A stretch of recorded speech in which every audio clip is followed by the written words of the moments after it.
Genesis 31:17 to 32:12.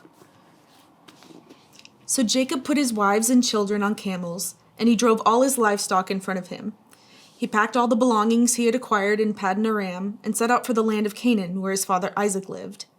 At the time they left, Laban was some distance away, shearing his sheep. Rachel stole her father's household idols and took them with her. Jacob outwitted Laban the Aramean, for they set out secretly and never told Laban they were leaving. So Jacob took all his possessions with him and crossed the Euphrates River, heading for the hill country of Gilead. 3 days later, Laban was told that Jacob had fled, so he gathered a group of his relatives and set out in hot pursuit. He caught up with Jacob 7 days later in the hill country of Gilead. But the previous night God had appeared to Laban the Aramean in a dream and told him, "I'm warning you, leave Jacob alone." Laban caught up with Jacob as he was camped in the hill country of Gilead, and he set up his camp not far from Jacob's. "What do you mean by deceiving me like this?" Laban demanded. "How dare you drag my daughters away like prisoners of war? Why did you slip away secretly? Why did you deceive me? And why didn't you say you wanted to leave? I would have given a farewell feast with singing and music, accompanied by tambourines and harps. Why didn't you let me kiss my daughters and grandchildren and tell them goodbye? You've acted very foolishly. I could destroy you, but the God of your father appeared to me last night and warned me, leave Jacob alone. I can understand your feeling that you must go and your intense longing for your father's home, but why have you stolen my gods?" "I rushed away because I was afraid," Jacob answered. "I thought you would take your daughters from me by force. But as for your gods, see if you can find them and let the person who has taken them die. And if you find anything else that belongs to you, identify it before all these relatives of ours, and I will give it back." But Jacob did not know that Rachel had stolen the household idols. Laban went first into Jacob's tent to search there, then into Leah's, and then the tents of the 2 servant wives, but he found nothing. Finally, he went into Rachel's tent. But Rachel had taken the household idols and hidden them in her camel saddle, and now she was sitting on them. When Laban had thoroughly searched her tent without finding them, she said to her father, "Please, sir, forgive me if I don't get up for you. I'm having my monthly period." So Laban continued his search, but he could not find the household idols. Then Jacob became very angry, and he challenged Laban. "What's my crime?" he demanded. "What have I done wrong to make you chase after me as though I were a criminal? You have rummaged through everything I own. Now show me what you found that belongs to you. Set it out here in front of us, before our relatives, for all to see. Let them judge between us. For 20 years I have been with you, caring for your flocks. In all that time, your sheep and goats never miscarried.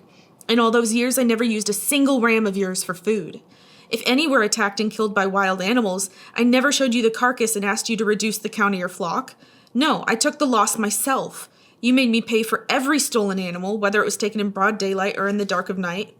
I worked for you through the scorching heat of day and through cold and sleepless nights.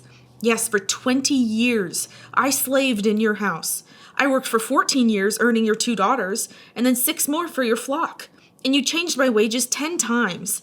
In fact, if the God of my father had not been on my side, the God of Abraham and the fearsome God of Isaac, you would have sent me away empty-handed. But God has seen your abuse and my hard work. That is why he appeared to you last night and rebuked you." Then Laban replied to Jacob, "These women are my daughters, these children are my grandchildren, and these flocks are my flocks. In fact, everything you see is mine. But what can I do now about my daughters and their children? So come, let's make a covenant, you and I, and it will be a witness to our commitment." So Jacob took a stone and set it up as a monument. Then he told his family members, "Gather some stones." So they gathered stones and piled them in a heap. Then Jacob and Laban sat down beside the pile of stones to eat a covenant meal. To commemorate the event, Laban called the place Jagar Sahadutha, which means witness pile in Aramaic, and Jacob called it Galid, which means witness pile in Hebrew. Then Laban declared, "This pile of stones will stand as a witness to remind us of the covenant we have made today." This explains why it was called Galid, witness pile, but it was also called Mizpah, which means watchtower, for Laban said, "May the Lord keep watch between us to make sure that we keep this covenant when we are out of each other's sight. If you mistreat my daughters, or if you marry other wives, God will see it even if no one else does. He is a witness to this covenant between us. See this pile of stones," Laban continued, "and see this monument I have set between us. They stand between us as witnesses of our vows. I will never pass this pile of stones to harm you, and you must never pass these stones or this monument to harm me. I call on the God of our ancestors, the God of your grandfather Abraham and the God of my grandfather Nahor, to serve as a judge between us." So Jacob took an oath before the fearsome God of his father Isaac to respect the boundary line. Then Jacob offered a sacrifice to God there on the mountain and invited everyone to a covenant feast. After they had eaten, they spent the night on the mountain. Laban got up early the next morning, and he kissed his grandchildren and his daughters and blessed them. Then he left and returned home. As Jacob started on his way again, angels of God came to meet him. When Jacob saw them, he exclaimed, "This is God's camp." So he named the place Mahanaim. Then Jacob sent messengers ahead to his brother Esau, who was living in the region of Seir in the land of Edom. He told them, "Give this message to my master Esau. Humble greetings from your servant Jacob. Until now I've been living with Uncle Laban, and now I own cattle, donkeys, flocks of sheep and goats, and many servants, both men and women.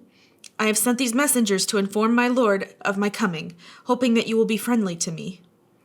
After delivering the message, the messengers returned to Jacob and reported, "We met your brother Esau, and he is already on his way to meet you, with an army of 400 men." Jacob was terrified at the news. He divided his household, along with the flocks and herds and camels, into 2 groups. He thought, if Esau meets one group and attacks it, perhaps the other group can escape. Then Jacob prayed, "O God of my grandfather Abraham, and God of my father Isaac, O Lord, you told me, 'Return to your own land and to your relatives,' and you promised me, 'I will treat you kindly.' I am not worthy of all the unfailing love and faithfulness you have shown to me, your servant. When I left home and crossed the Jordan River, I owned nothing except a walking stick. Now my household fills 2 large camps. O Lord, please rescue me from the hand of my brother Esau. I'm afraid that he's coming to attack me, along with my wives and children. But you promised me, I will surely treat you kindly, and I will multiply your descendants until they become as numerous as the sands along the seashore, too many to count." Matthew 10:26 to 11:6. But don't be afraid of those who threaten you, for the time is coming when everything that is covered will be revealed, and all that is secret will be made known to all. What I tell you now in the darkness, shout abroad when daybreak comes. What I whisper in your ear, shout from the housetops for all to hear. Don't be afraid of those who want to kill your body. They cannot touch your soul. Fear only God, who can destroy both soul and body in hell. What is the price of 2 sparrows? 1 copper coin? But not a single sparrow can fall to the ground without your Father knowing it, and the very hairs on your head are all numbered. So don't be afraid. You are more valuable to God than a whole flock of sparrows. Everyone who acknowledges me publicly here on earth, I will also acknowledge before my Father in heaven. But everyone who denies me here on earth, I will also deny before my Father in heaven. Don't imagine that I came to bring peace to earth. I came not to bring peace, but a sword. I have come to set a man against his father, a daughter against her mother, and a daughter-in-law against her mother-in-law. Your enemies will be right in your own household.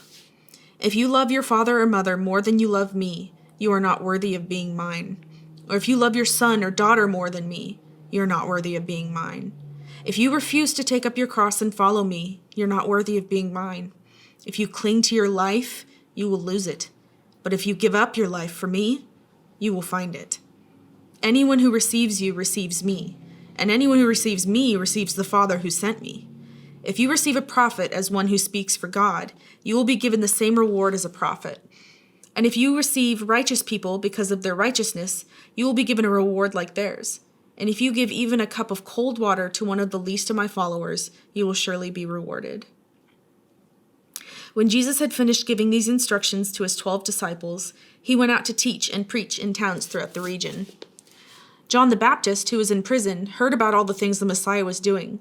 So he sent his disciples to ask Jesus, "Are you the Messiah we've been expecting, or should we keep looking for someone else?" Jesus told them, "Go back to John and tell him what you have heard and seen. The blind see, the lame walk, those with leprosy are cured, the deaf hear, the dead are raised to life, and the good news is being preached to the poor."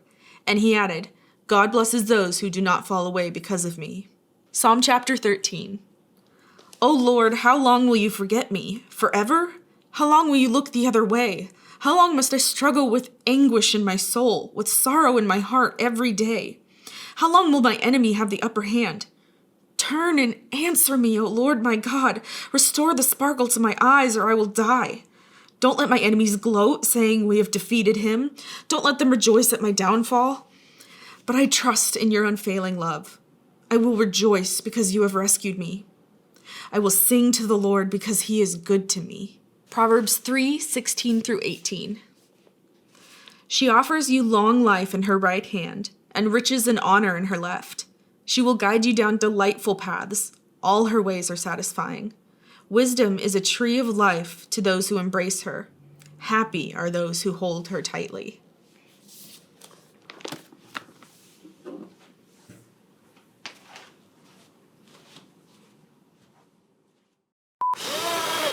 Hey, get off of there.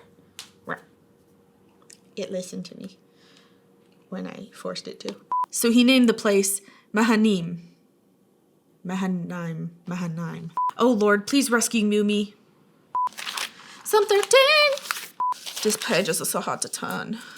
It's very annoying for me. Once I become big and famous, I'll have a person to turn the pages for me. Yes, because the more money I make, the more Reese's I buy. The more Reese's I buy, the more that I eat. And the more that I eat, the bigger I get. Haha! I believe you might be correct. Yes, you are correct. How fabulous of you. Okay, darling. Psalm chapter 13. Oh long. Oh long. Hola, darling. Oolong. It's like a tea or something, right? Tea.